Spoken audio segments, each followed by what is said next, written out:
Hi everyone. Today is Thursday, March 8th, I think. My day was okay. I slept until 8:30 and then woke up and didn't really want to eat at all, but I'm just so conditioned to getting up and eating and living my day that way. You know, it's weird because I remember when I first um, came under this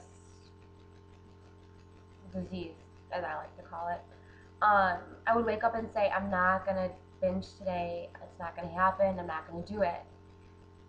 And relentlessly, it would happen. But now I just wake up and like I know what's gonna happen. You know, nowadays I don't wake up saying I'm not gonna do it, which is unfortunate.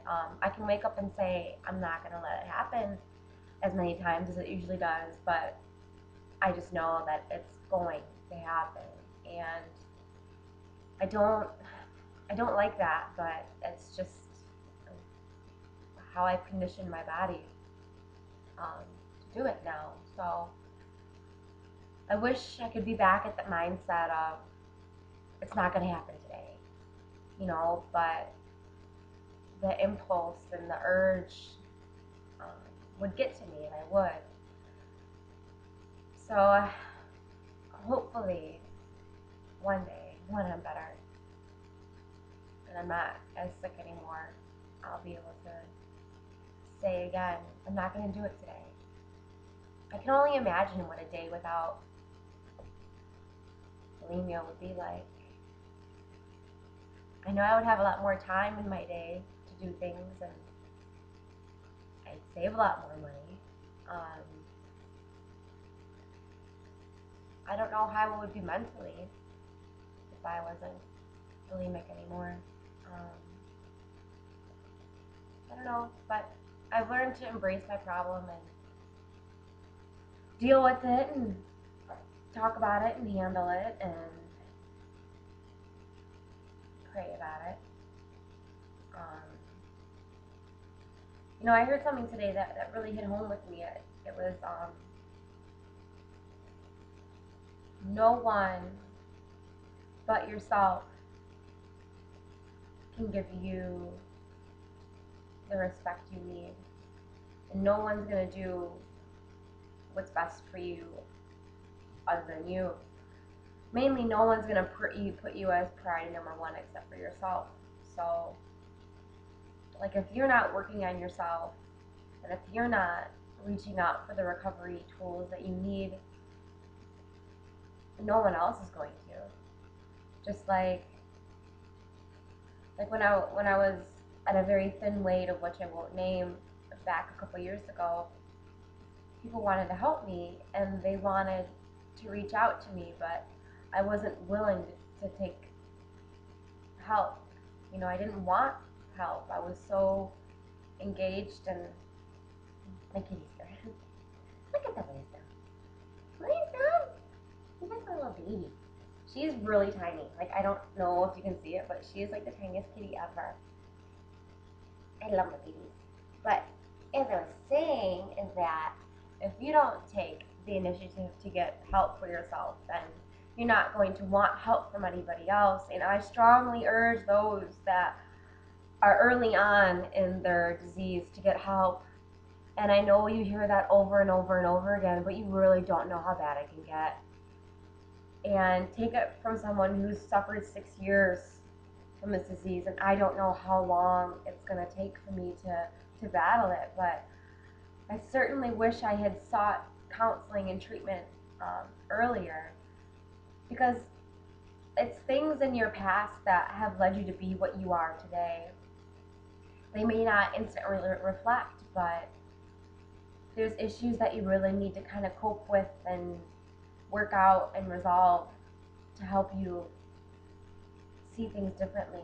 Um, I don't really know how else to say it, but I wish I had gotten help when I needed it the most years ago, as opposed to now when I like lie helplessly under the wrath of bulimia. But my day was good. It was really good. I didn't go to the doctors. I know you're probably mad at me, but I didn't go to the doctors again. I've realized that maybe it's because I didn't pay my medical bill or something. A friend pointed that out. So I'll call tomorrow or the next day um, to see what's going on with my insurance. Um, I did receive news last night when I was in a meeting that my grandfather had passed away, and um, God has a plan for me, and I'm not quite sure what that plan is yet, but He has a plan for his passing, and of course it was his time to go, and I can accept that. I can accept that and not really be upset about it. I haven't gone to the funeral yet, and so it more so sets in at the funeral and thereafter, when it really gets to you. But I haven't felt like drinking. My segment sessions haven't increased at all.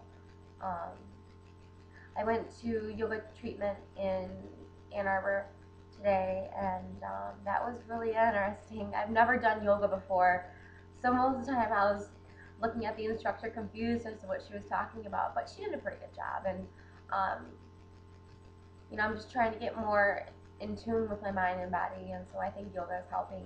And after we do discussions about things that relate to eating disorders, but there's 6 people in the group, and not all 6 suffer from an eating disorder. This one girl suffers from food allergies, and the other 3 are into social work. So I think they're there just to experience it. And one girl is from a background of eating disorders. But I guess that's really all I have to say today. Nothing else is on my mind. That's pretty much it. So hope you guys have a good night and sleep well. I know I had this terrible nightmare, crazy nightmare. I really don't have nightmares or bad dreams anymore, but I took a nap from 9:30 until 12:30 today after an episode, obviously, because we're just so much weaker after when we just want to go to sleep. But the nightmare consisted of, it started off me being at this event of a long table filled with, I was wearing a long evening gown, and the waiter had brought a Jack Daniels and a champagne flute, and they just put it on the table next to me because it was convenient for them. And I was drinking water and talking to a friend at the same time, and on accident, without looking, I grabbed the Jack Diet and drank it, and then the minute that alcohol hit my lips, I totally freaked out, and I ran to the bathroom crying, and I rinsed my mouth out with soap and water, and nobody came after me to see if I was okay.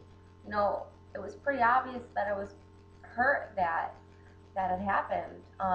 And then the dream turned into this like house party, but there wasn't alcohol. There were just people there, like off in a daze. I don't really know what was going on, but they had like these stacks of like candy over the house, like the supersized Reese's peanut butter cups and other sorts of candies laying around. And I opened up when no one was looking, of course.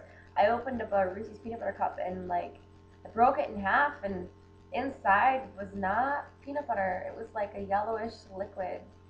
So I put it down, and then I walked out of the room, and it turns out like these people's heads were getting tortured by this machine or something. I think it came from my sinus pressure headache that I was having. I think that's where that came from. And like I walked in the room, and like people were like, they freaked out, and so they like unraveled this like brain thing that they had on this person, and there was like blood and guts all over the place. And I hate blood and guts, but it was weird. The people survived. I don't know. It was a really weird dream. Just thought I'd voice that. I do have a dream book, so maybe I should reference that. But I can kind of relate to every aspect of the dream. The first part was about my alcoholism, and the second part was about my eating disorder. Maybe wanting something and then really considering, do I want it or do I need it? Like, candy isn't nutritious, of course, so I don't need it. But in the third part, I think it had to do with my sickness. this cold that I'm battling. So hope you guys have a great night. Stay healthy, stay strong. Thanks.